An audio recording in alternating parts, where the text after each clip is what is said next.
جو والدین کی طرف سے بیٹے کو دیا جاتا ہے وہ اس کا نام ہے، اور اس امر کی تاکید فرمائی کہ اپنے بچوں کے نام اچھے رکھو، جیسے تحفے کے لیے بندہ کوشش کرتا ہے کہ اچھا ہو۔ اولاد کو پہلا تحفہ دیتے ہوئے مسلم میں الفاظ آتے ہیں کہ رحمت دو عالم صلی اللہ علیہ وسلم نے فرمایا کہ اپنے بیٹوں کے نام انبیاء کے نام پہ رکھو۔ تو یہی وجہ ہے کہ آپ دیکھ لیں محمد جس کی سب سے زیادہ تعریف کی گئی، احمد جو سب سے زیادہ تعریف کرنے والا ہو، اور دیکھ لیں کہ رحمت دو عالم صلی اللہ علیہ وسلم کا اسم گرامی جو ہے اس کی وجہ سے زمانے میں چمکا ہے نام محمد صلی اللہ علیہ وسلم۔ تو بچوں کے نام جو ہے شریعت محمدی صلی اللہ علیہ وسلم میں ایک تحفہ ہے، والدین کو چاہیے کہ وہ اچھے نام کا انتخاب کریں اور نبیوں کے ناموں کا انتخاب کریں۔ اور میرے آقا کریم صلی اللہ علیہ وسلم نے فرمایا عبداللہ، عبد الرحمن اور خصوصاً ایسے نام جو ہیں ان کی آپ نے تاکید فرمائی۔ یہی وجہ ہے کہ آپ نے اپنے پیارے بیٹے کا نام جد الانبیاء سیدنا حضرت ابراہیم علیہ السلام کے نام پہ رکھا۔ تو آج ضرورت ثمر کی ہے کہ بچوں کے نام اچھے رکھے جائیں تاکہ وہ بچے جو ہیں اپنے نام کی لاج رکھیں، اسی طرح کا کام کریں۔ ہمارے پاکستان میں دیکھ لیں محمد علی جناح رحمۃ اللہ علیہ، جنہیں ہم قائد اعظم بانی پاکستان کے نام سے جانتے ہیں، ان کا نام محمد علی تھا۔ تو انہوں نے اپنے نام کی ایسی لاج رکھی کہ بر صغیر کے مسلمانوں کو زوال سے نکال کر عزت عطا کر دی، وطن کا اصول ممکن بنایا۔ تو اسی طرح میرے آقا کریم صلی اللہ علیہ وسلم کے ارشاد کے مطابق ہمیں یہ ضرورت ثمر کی ہے کتاب و سنت کی روشنی میں کہ بچے کا نام بھی والدین اچھا رکھے اور پھر اس کے لیے دعا بھی کرے، اس کی زندگی، تربیت، تعلیم، اس کی زندگی اچھی کے لیے دعا کرے۔ یہ انبیاء کی سنت ہے، اور اللہ تعالیٰ سے ہم دعا کرتے ہیں کہ اللہ تعالیٰ ہمیں توفیق بخشے کہ اپنے بچوں کے نام ایک انبیاء کے نام پہ، خاندان نبوت کے نام پہ، صحابہ کے نام پہ اچھے نام رکھیں جن سے ان کا کردار بھی اجاگر ہو، ان کی شخصیت بھی اجاگر ہو۔ انور صاحب، جب کچھ ایسے نام بھی ہوتے ہیں جن کا ایکچولی میں پازیٹیو ہونے کے بجائے نیگیٹو امپیکٹ پڑ جاتا ہے بچے کی شخصیت کے اوپر، یہ کون سے نام ہوں گے اور کن ناموں سے اوائڈ کرنا چاہیے؟ بسم اللہ الرحمن الرحیم۔ سب سے پہلی بات ہے کہ آج کا ٹاپک کہ نام کا شخصیت پر کیا اثر ہوتا ہے۔ جس طرح برادر مکرم نے فرمایا قرآن و حدیث کے حوالے سے، اسی طریقے سے میں یہاں سب سے پہلے یہ عرض کروں گا کہ اہل اسلام کے لیے ضابطۂ حیات، زندگی کا طور طریقہ، سب سے اعلیٰ اسوہ نبی پاک صلی اللہ علیہ وسلم کی ذات مبارکہ ہے، اور اس کو اللہ خالق کی کائنات نے قرآن مجید میں ارشاد فرمایا لَقَدْ كَانَ لَكُمْ فِي رَسُولِ اللَّهِ أُسْوَةٌ حَسَنَةٌ، کہ نبی کریم علیہ الصلوۃ والسلام کی زندگی تمہارے لیے بہترین نمونہ ہے۔ اور ایک روایت میں آتا ہے کہ آقا دو جہاں صلی اللہ علیہ وسلم سے پوچھا گیا جب نماز کے احکام نازل ہوئے کہ یا رسول اللہ صلی اللہ علیہ وسلم ہم نماز کیسے پڑھیں؟ آقا علیہ السلام نے فرمایا صلو کما رأیتمونی، ایسے نماز پڑھو جیسے مجھے نماز پڑھتا ہوا دیکھتے ہو۔ اور خالق کائنات نے اس اسوہ حسنہ کے متعلق امت مسلمہ کے لیے قرآن پاک میں فرمایا کہ قل ان کنتم تحبون اللہ فاتبعونی یحببکم اللہ، اے پیارے حبیب اپنی امت کو بتا دو کہ اگر تم اللہ سے محبت کرنا چاہتے ہو تو اس کا ایک ہی راستہ ہے کہ اتباع مصطفیٰ کریم علیہ السلام کریں۔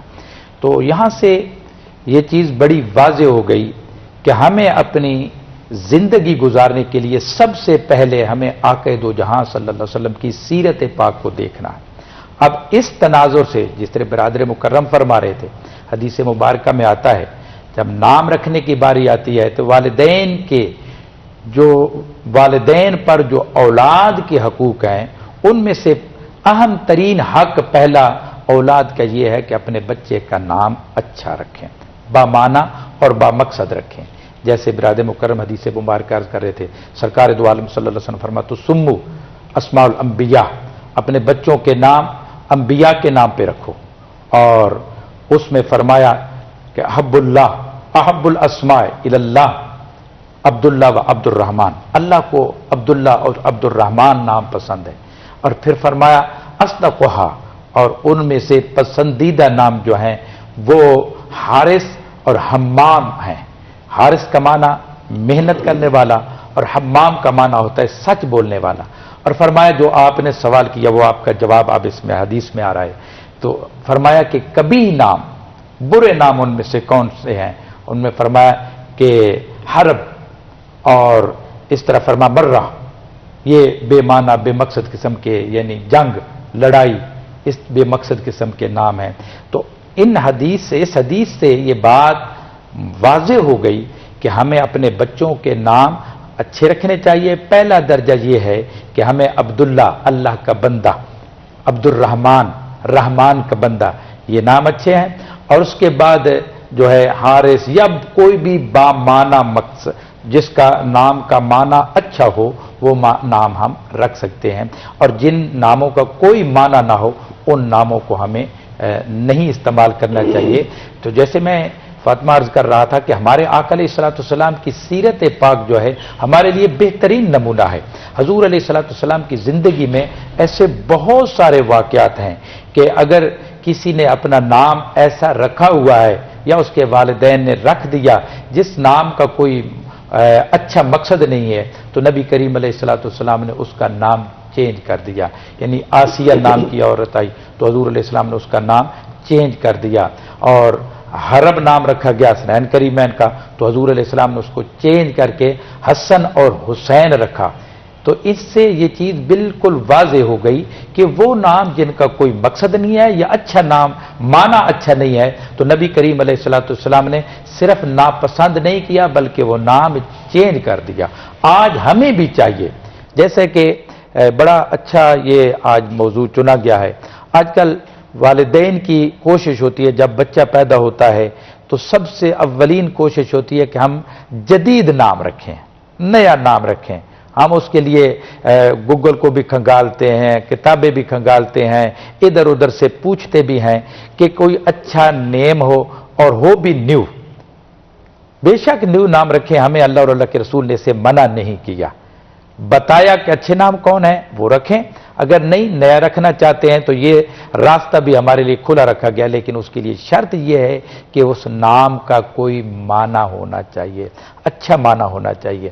اور پھر اگر ہم اچھے معنی اور اچھا نام رکھیں گے تو اس کے ہمیں بہت سارے ثمرات دنیا میں بھی ملیں گے. یہ نہیں کہ وہ نام کا کوئی فائدہ نہیں ہوتا، بالکل نام کا اثر ہوتا ہے. اگر اثر نہ ہوتا تو میں یہ ببانگ دوہل بات کہوں گا کہ ہمارے آقا علیہ السلام کسی یعنی بے معنی نام کو بدلتے نہ. بدلنے کا مقصد یہی ہے، ادروائز تو نام سے ایک پکارنے کا مطلب ہے تو وہ کسی نام سے بھی پکارا جا سکتا ہے. تو نام بامعنی ہوگا، بامقصد ہوگا تو اس کو پکارتے ہوئے بھی ثواب ہوگا. جیسے اس میں بڑی زندہ سی مثال ہے کہ اس میں محمد ہے، نبی پاک صلی اللہ علیہ وسلم کا نام محمد ہے. تو نبی رحمت صلی اللہ علیہ وآلہ وسلم کی حدیث مبارکہ ہے کہ اللہ خالق کائنات نے فرمایا عزتی و جلالی، کہ مجھے اپنی عزت اور جلال کی قسم میں اس بندے کو عذاب نہیں دوں گا جس بندے کا نام محمد ہے. دنیا تو دنیا رہ گئی، آخرت والے دن اللہ خالق کائنات اس بندے کو عذاب نہیں دے گا جس بندے کا نام محمد ہوگا. اسی طریقے سے ایک حدیث مبارکہ میں آتا ہے، میرے لجپال آقا علیہ السلام نے فرمایا کہ قیامت والے دن جب حشر بپا ہوگا، نفسا نفسی کا عالم ہوگا، اس وقت دو شخص اللہ کریم کی بارگاہ میں حاضر ہوں گے. اللہ خالق کائنات انہیں فرمائے گا کہ جاؤ جنت میں داخل ہو جاؤ. وہ عرض کریں گے یا باری تعالیٰ ہم نے تو قیامت والے دن کے متعلق سن رکھا ہے کہ یہ بڑا حساب کتاب کا دن ہے، ذرے ذرے کا حساب دینا ہے، تو ہم ایسے ہی جنت میں چلے جائیں. یہ کیا وجہ ہے؟ تو مالک کائنات فرمائے گا اس میں کوئی شک نہیں کہ یہ حساب و کتاب کا دن ہے، ذرے ذرے کا حساب دینا ہے، لیکن تم میں سے ایک کا نام محمد ہے اور ایک کا نام احمد ہے، آج میں تمہارے اعمال کو نہیں دیکھ رہا، اپنے محبوب کے ناموں کی نسبت دیکھ رہا ہوں اور اس کی وجہ سے تمہیں بخش رہا ہوں۔ تو آپ اندازہ کریں کہ ان ناموں کے کتنے شخصیات پر اثر ہوتے ہیں، اور اس کا فائدہ اکیلا صرف بچے کو نہیں ہوتا، اچھا نام رکھنے کا فائدہ صرف بچے کو نہیں ہوتا، اس کے ماں باپ کو بھی ہوتا ہے۔ اسی طرح ایک حدیث مبارکہ میں آتا ہے کہ خالق کائنات قیامت والے دن اس بچے کو بخش دے گا جس کا نام محمد ہے، اور اس کے باپ کو بھی بخش دے گا۔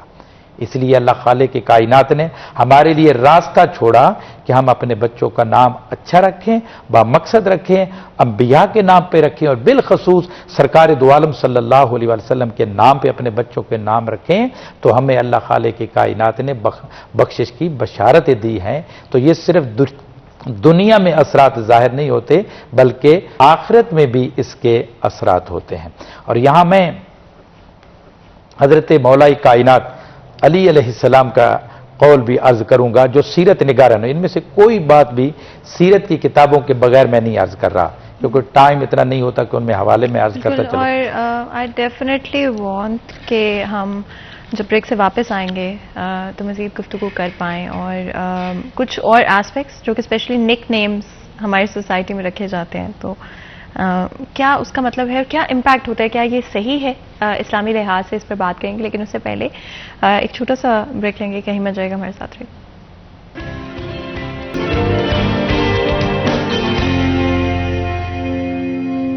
Welcome back. سیریز 10 میں ایک دفعہ پھر آپ کو خوش آمدید کہتے ہیں۔ بریک میں جانے سے پہلے گفتگو جاری تھی، بات کریں ناموں کے امپیکٹ کے حوالے سے۔ بالکل جب ہم بریک میں گئے اس وقت ایک سوال جو کہ میں چاہی تھی اگر ہم ڈسکس کر سکیں، اسپیشلی نک نیمز کو لے کر، کئی دفعہ ناموں کو بگاڑ دیا جاتا ہے کہ یا تو پیار میں جاتا ہے، یہ آف کورس کوئی ملیشیس انٹینٹ میرا نہیں خیال کبھی ہوتی ہے، اسپیشلی آپ کے جو پیارے ہوتے ہیں یا آپ کے دوست ہوتے ہیں ان کے، لیکن کیا یہ صحیح ہے اور کیا اس کا کوئی نیگیٹو پاسبلی امپیکٹ ہو سکتا ہے بچے کے اوپر؟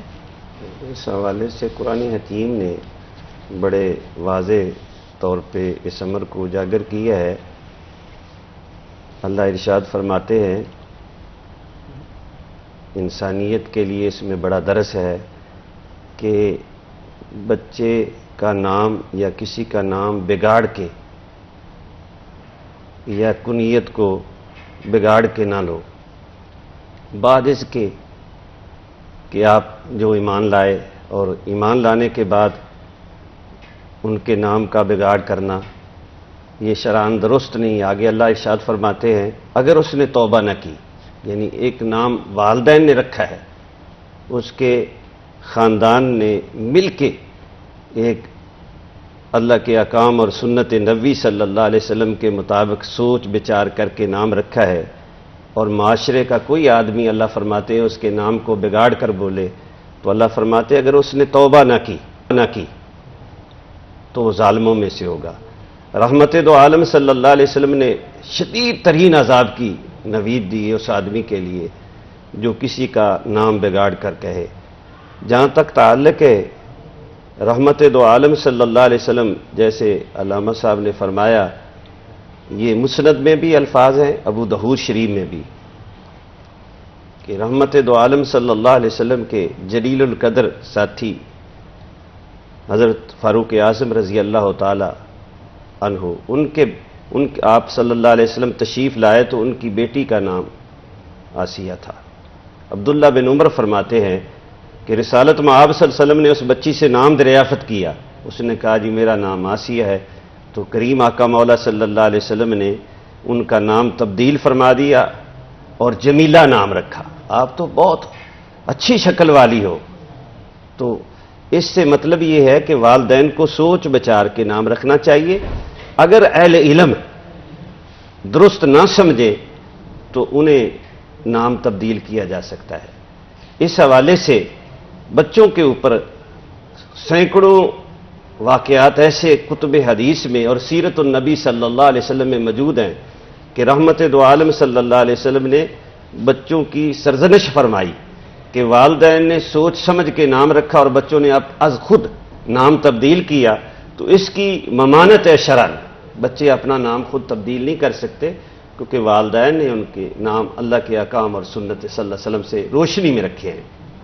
تو اس سے پتہ چلتا ہے کہ والدین جہاں اپنی اولاد کے لیے دعا کرتے ہیں اللہ صالح اولاد نصیب فرما، جس طرح ان کے لیے ساری زندگی جدوجہد کرتے ہیں، اسی طرح پہلا تحفہ جو ہے نام کا خوبصورت دیتے ہیں. بچوں کو چاہیے کہ بچیوں کو چاہیے کہ اس نام کی عزت اور لاج رکھیں.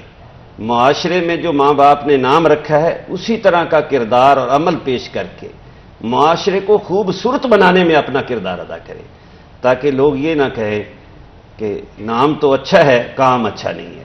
اسی لیے نبی رحمت دو عالم صلی اللہ علیہ وسلم کا اسم گرامی جو ہے آج پوری دنیا کے اندر جو سروے کیے گئے ان میں سب سے زیادہ مقبول ترین نام جو ہے دنیا میں بچوں کے رکھے گئے وہ محمد ہے صلی اللہ علیہ وسلم.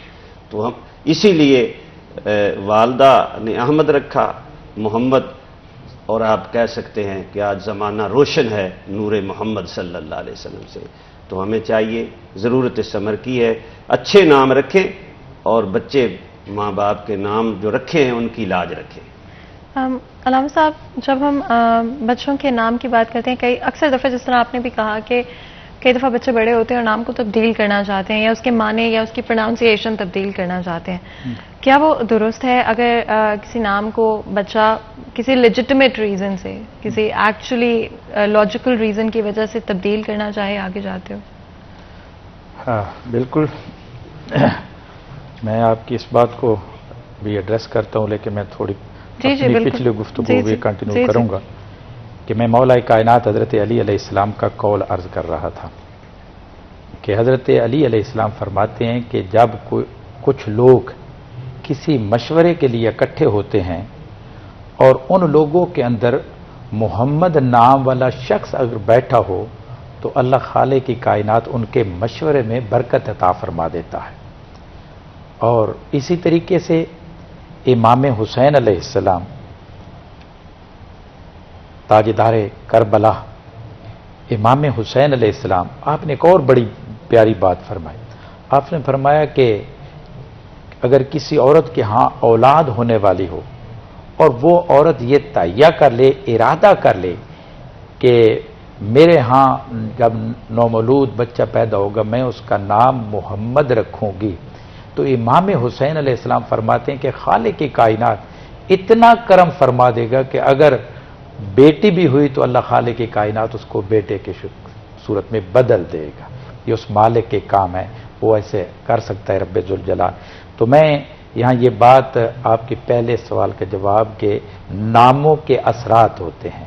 ابھی ماں نے صرف ارادہ کیا تو اللہ خالق کی کائنات نے اس کا اثر دکھایا کہ بچہ یعنی نرینہ اولاد عطا فرما دیتا ہے. بلکہ اس میں ایک روایت میں آتا ہے کہ حضرت جلیلہ بنت جلیل ایک خاتون سرکار دو عالم صلی اللہ علیہ وسلم کی بارگاہ میں حاضر ہوئی اور عرض کرتی آقا میری اولاد زندہ نہیں بچتی، تو آپ مہربانی فرمائیں مجھے کچھ دعا دیں یا کوئی اس کا حل بتائیں. آقا علیہ السلام نے ایک ہی حل اس کو بتایا کہ جلیلہ جا، اب جب تیرے ہاں اولاد ہونے والی ہوگی نا تو دل میں ارادہ کر لینا کہ میں اس کا نام محمد رکھوں گی، اللہ تعالیٰ تیری اولاد کو سلامت رکھے گا. پھر اللہ خالق کی کائنات نے اس عورت کو اولاد عطا فرمائی، بیٹا عطا فرمایا، اس نے محمد نام رکھا. اور آج بھی بحرین میں سب سے زیادہ اولاد سب سے بڑا خاندان اس خاتون کا ہے. اور اب رہ گئی آپ کی وہ بات کہ نام چینج کرنے والے. تو نام جیسا میں نے پہلے عرض کر دیا ہے کہ نام اگر کوئی با مقصد نہیں ہے تو اس کو بالکل چینج کرنا چاہیے. جب اللہ کے نبی نے چینج کر دیا تو ہمارے لیے راستے کھل گئے کہ ہم اس نام کو چینج کرنا چاہتے ہیں تو بے شک اس نام کو چینج کر لیں، لیکن چینج کریں یا وہ رکھیں. جیسے علامہ صاحب فرما رہے تھے ہم خرابی یہ کرتے ہیں کہ نام اچھے رکھ لیتے ہیں.